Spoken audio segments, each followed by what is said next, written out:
ఇక young tiger NTR Mumbai వెళ్లిన సందర్భాలు చాలా తక్కువ.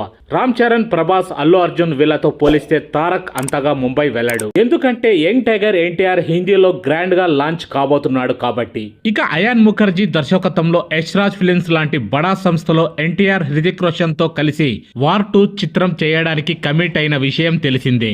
ఇక ఈ చిత్రం గత నెలలోనే పట్టాలెక్కింది. ఇక భారీ యాక్షన్ ఎంటర్టైనర్ గా తెరకెక్కబోయే ఈ చిత్రంలో ఎన్టీఆర్ ఇండియన్ రా ఏజెంట్ గా కనిపిస్తాడనే ప్రచారం ఉంది. అయితే వార్ 2 షూటింగ్ కోసం ఎన్టీఆర్ ముంబై వెళ్లబోతున్నట్లు తెలుస్తుంది. ఇక 10 రోజుల పాటు ఎన్టీఆర్ ముంబైలోనే మకాం వేస్తున్నట్లు తెలుస్తుంది. ఇక ముంబై పరిసర ప్రాంతాల్లో జరగబోయే వార్ 2 షూటింగ్ లో జూనియర్ ఎన్టీఆర్ జాయిన్ అవుతాడని తెలుస్తుంది.